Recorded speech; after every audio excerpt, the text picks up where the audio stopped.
I have a theory. Of course, I have, as always. Hi, everyone. It's Miti. Welcome back to Miti's Talk. Let's continue HiiTLife series. I had a few months pause in my little podcast due to personal events, a lot to had to deal with, and they are still not over. However, I forcing myself to deal with situations that I never thought I would be able to. To do this, I went through to my notes and I found an article I wrote back in November 2018 and I never shared it. Can't remember the reason why, but today I went through it again and I figured it has a lot to say. For me, at least, feels very powerful. And this article resonates with me today even more than 2 years ago. I'm on the path of self-awareness and self-love journey, and this mindful is really spoke to me. It feels like a little bit that I sent a message to myself to the future, especially the times we are living in today, all these isolations, lockdowns, and economic problems because of the pandemic and such.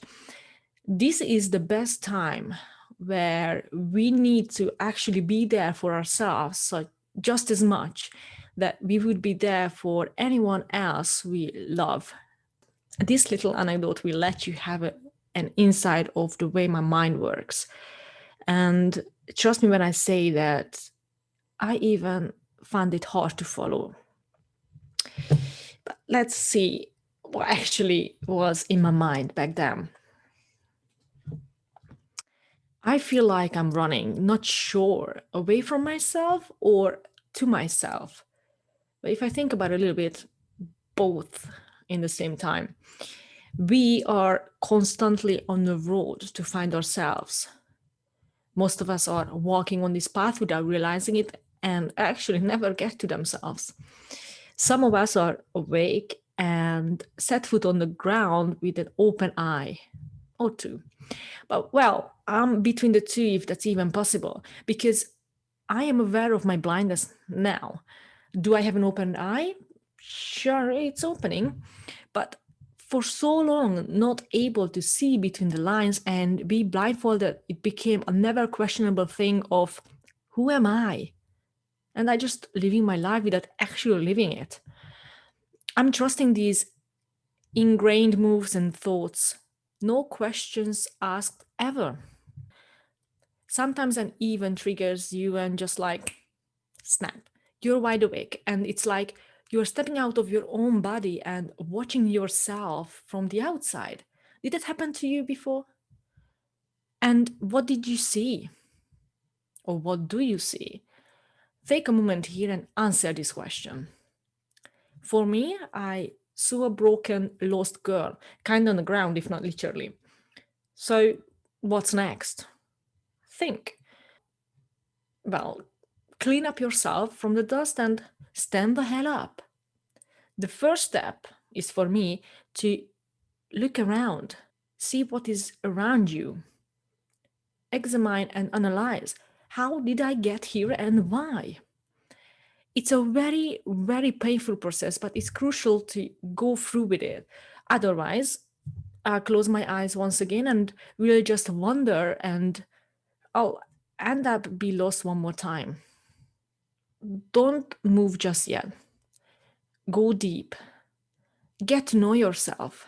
See what makes you happy, what upsets you, what makes you angry and confuses you, what makes you smile and gives you those butterflies feelings.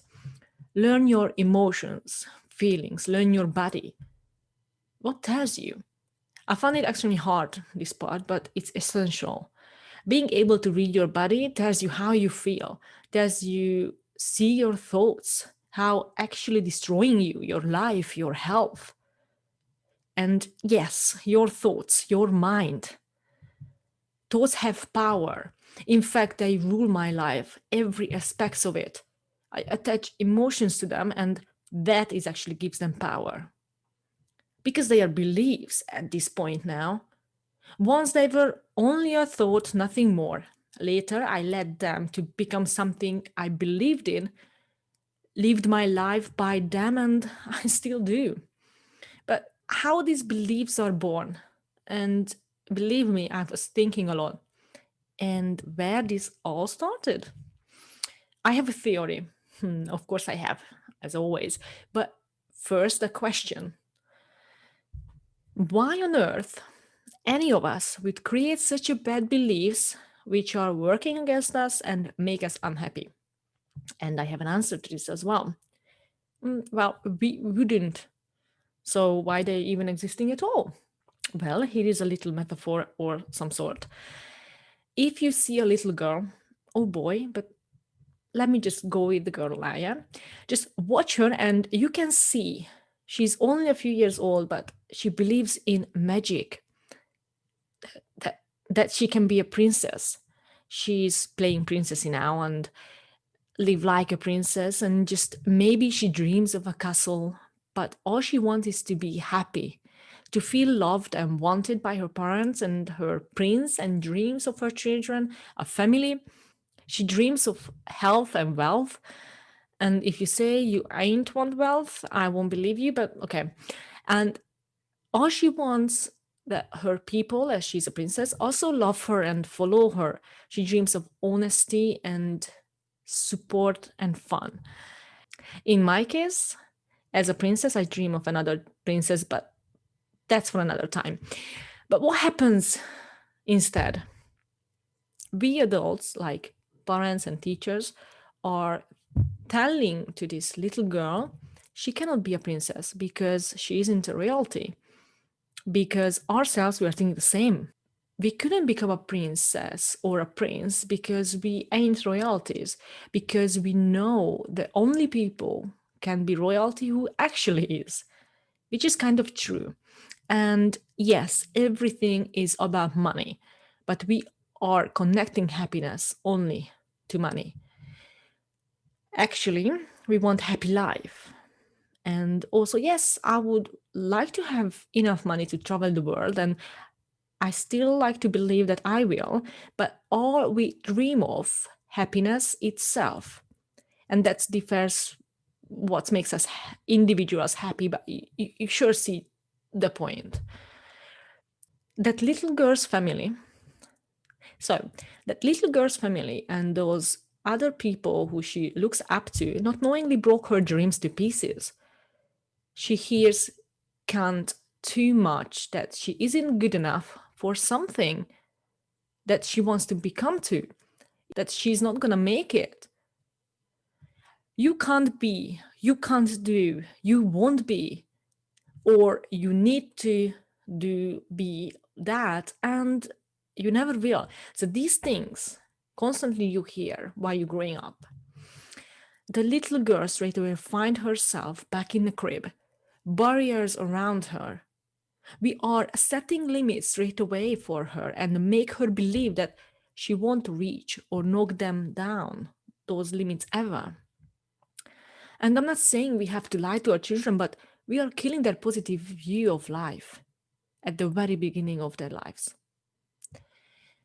We are creating belief system early in our child's mind.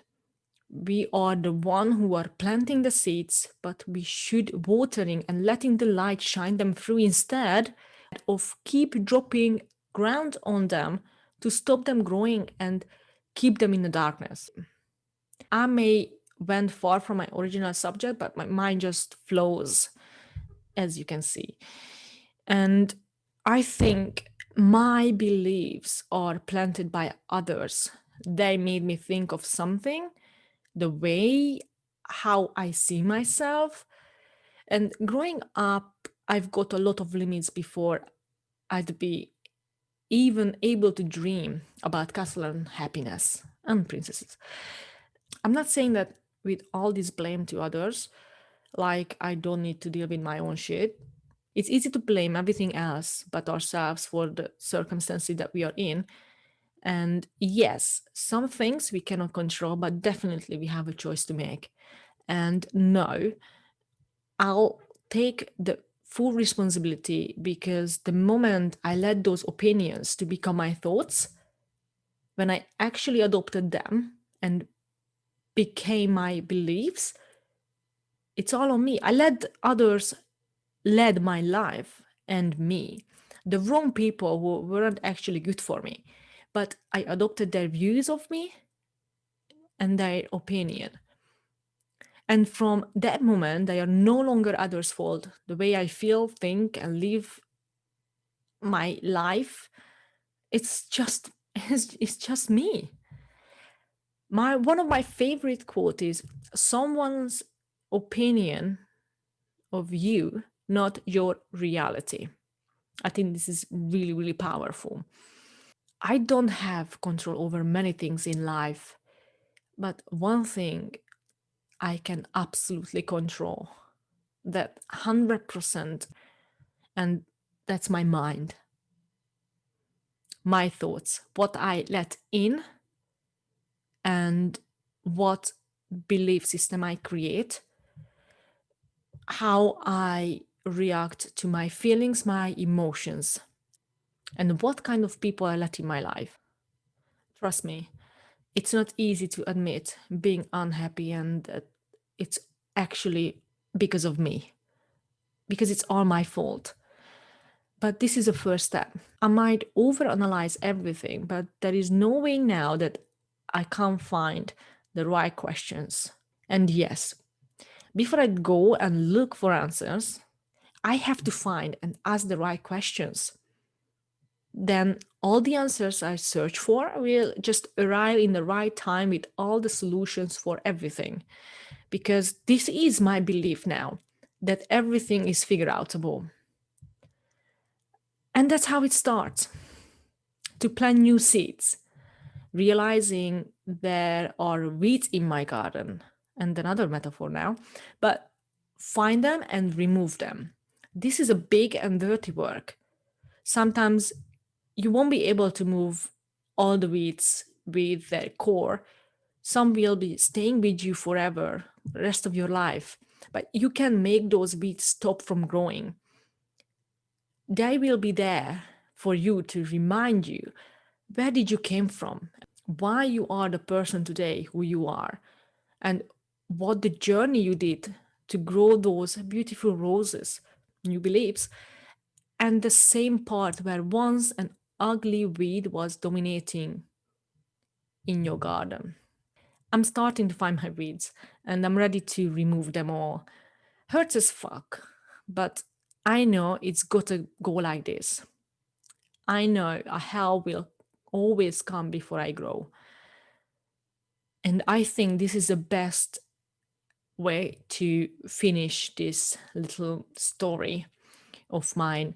But I believe this, what I wrote back then, just reminded me how important it is to be in peace with yourself and overcome things that actually is not serving you anymore and just deleting them from your mind.